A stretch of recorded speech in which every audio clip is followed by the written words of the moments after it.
పోయింది.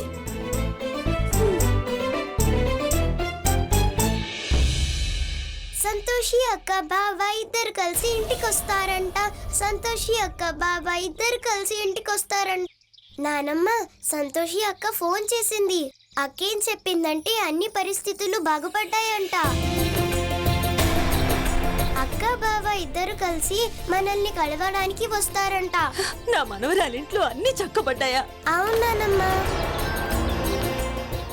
సంతోషి మాత, నీకు అనంత కోటి ధన్యవాదాలు. మీరు నా మనవరాలింటిని చక్కబెట్టినందుకు. ఈ సంతోషి మాత భక్తురాలింట ప్రశాంతత వస్తుందా? దాన్ని నేను అలా జరగనివ్వను. సంతోషి, నా గుణగణలో ప్రభావం చూపించడానికైనా నేను నీకు చేరువగా వస్తాను. ఈ కార్యం చేయడానికి నాకు ముద్రలు కావాల్సి ఉంటుందిగా.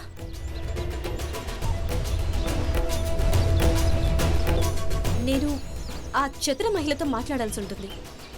అప్పుడే ఆమె ఈ ఆభరణాలు కొనే వ్యాపారిని అతి త్వరలో పిలిపిస్తుంది.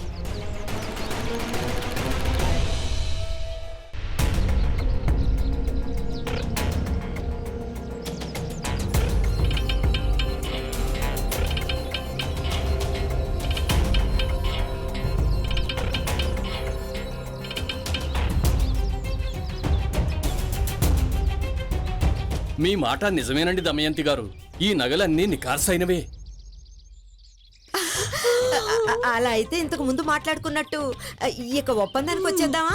ఒప్పందం చేసుకోవచ్చు, కాకపోతే ఒక ఇబ్బంది ఉంది. ఏంటో ఇబ్బంది? అదేమిటంటే ఈ నగల డిజైన్ కాస్త పాతదిగా ఉంది. అందుకే నేను 20 లక్షలకు మించి ఇవ్వలేను. కానీ ఒక విషయం చెప్పేస్తున్నాను, ఒక్కసారి ఒప్పందం కుదిరిపోయాక మీ నగల వల్ల మాకు నష్టం వచ్చినా కూడా నేను నా మాటను తప్పేది లేదు. ఇదే మా ఆనవాయితీ. సరే, ఎలాగైనా మీరు నిర్ణయం తీసుకుని నాకు చెప్పండి. 20 లక్షలు తక్కువ సొమ్మేం కాదు. ఇందులో నా నగలు ఏమీ లేవుగా, ఆలోచించి వద్దని చెప్పడానికి. పదా బాబు, వస్తామమ్మా. ఆగండి ఆగండి, నాకు ఈ బేరం అంగీకారమే. రాజకుమార్ గారు, మీకు అంగీకారమేనా? భలే నిజం చెప్పావక్క. 20 లక్షలు తక్కువేం కావుగా.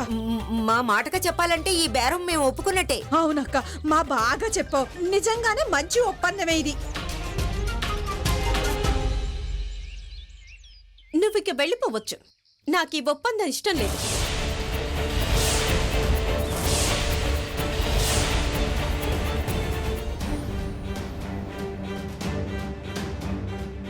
ఈ లగేజ్ ఎవరిది? నా పర్మిషన్ లేకుండా ఇంట్లోకి అవి ఎందుకు తీసుకొచ్చావు? అమ్మగారు, ఈ సూట్ కేసులన్నీ రియా మేడం గారివి. ఆవిడే తెప్పించారు. ఆమె ఏం చెప్పారంటే ఈ రోజు నుంచి ఇక్కడే ఉంటారట.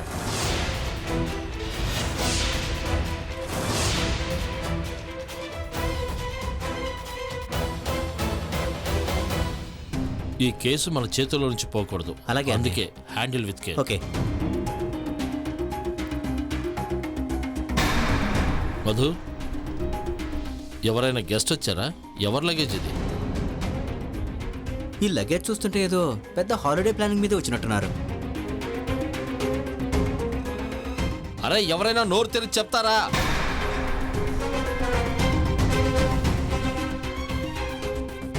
జవాబు చెప్పరేంటి? సార్, ఇవి రియా మేడం గారి లగేజ్.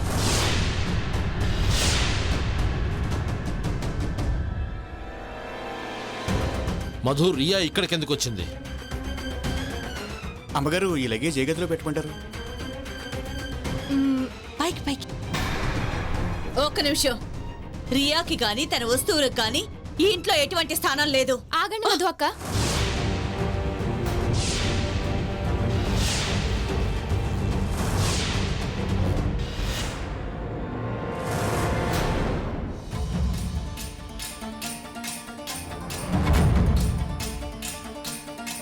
ఇదేం వేళాకోళం రియా? నువ్వు ఈ సామాన్లు ఎందుకు తెప్పించావు? మధు అక్క, ఇదేం వేళాకోళం కాదు. నేను మీకు హెల్ప్ చేయడానికి వచ్చాను. మీరెలా నాకు హెల్ప్ చేశారో. రియా, నేను నిన్ను ధైర్యకి నచ్చ చెప్పడానికి పిలిచాను. మరి సామాన్లు ఎందుకు? అంకుల్, అది నేను ఈ లగేజ్తో ఎయిర్పోర్ట్కి వెళ్తుండగానే ఆలోచన వచ్చింది, వెళ్తూ వెళ్తూ ధైర్యకు ఒకసారి నచ్చ చెప్దామని. ఇన్ఫ్యాక్ట్ నేను ఈ లగేజ్ అంతా నా కారులోనే ఉంచాను, కానీ ధైర్యనే వీటిని లోపలికి తెమ్మన్నాడు. అండ్ మీకు తెలిసిందే కదా ధైర్యకి నచ్చ చెప్పడం ఎంత కష్టమైన పనో. మీరేమీ టెన్షన్ పడకండి, నేను తనకి పూర్తిగా అర్థమయ్యేలా చెప్తాను. నా వల్ల అయ్యేంత ప్రయత్నం చేస్తాను, కానీ దానికి కొంచెం టైం కావాలి. వదినా,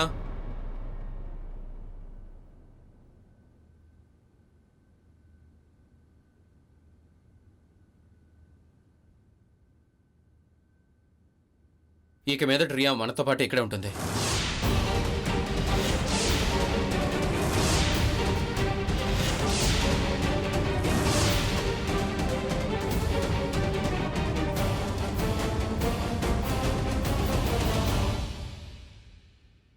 ఈ పిచ్చి పిచ్చి వేషాలేంట్రా ధైర్య? నీ ఇష్టం వచ్చినట్టు ఉండటం ఆపే, లేదంటే మీరు శాంతించండి ప్రతాప్, నేను మాట్లాడతాను కదా. లేదు మధు, వీడు ఈ రోజు అన్ని హద్దుల్ని దాటేశాడు. ఈ క్షణం నన్ను నేను కంట్రోల్ చేసుకోలేను. మీరు టెన్షన్ పడకండి ప్రతాప్, నేను మాట్లాడతాను కదా.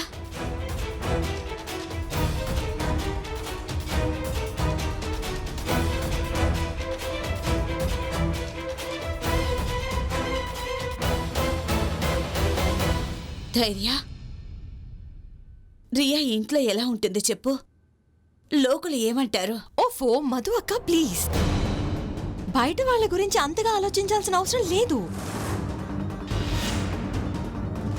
అండ్ మీకు ధైర్య సంతోషానికన్నా ఏది ఇంపార్టెంట్ కాదు కదా. అండ్ ఎనీవే మనం 21st century మనుషులం, మోడర్న్ పీపుల్. నేను నిన్ను సలహా అడగలేదా పూర్వా?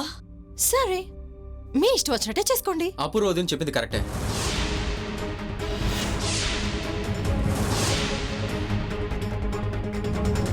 బయట వాళ్ళు ఎవరేమనుకుంటే మనకెందుకు?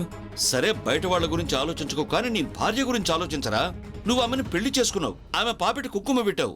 నాన్నగారు ప్లీజ్, ఎందుకు 10 సార్లు కుంకుమ పెట్టాను అంటారు? అవును పెట్టాను, అయితే ఏంటి? కుంకుమ పెడితేనే పెళ్ళి అయిపోయింది అంటే విడాకులతో విడిపోవచ్చు కూడా.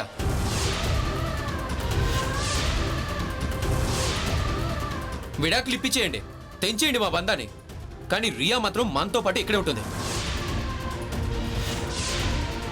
ధైర్య, ప్రియానురా, శ్యామ్. అలాగే అయ్యారు.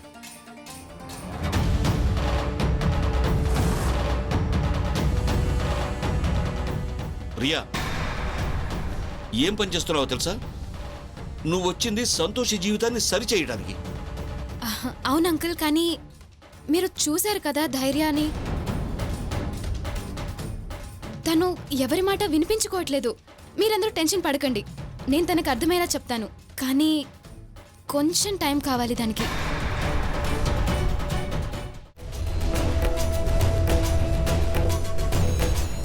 ఈమెవరండి? తను సంతోషి, మా ఇంట్లో పనిచేసే పని మనిషి. పని మనిషి కాదు, తను మా ఇంటి చిన్న కోడలు. తన పేరు సంతోషి. మీ కోడలా? మరి పనులెందుకు పని మనిషిలా చేస్తుంది?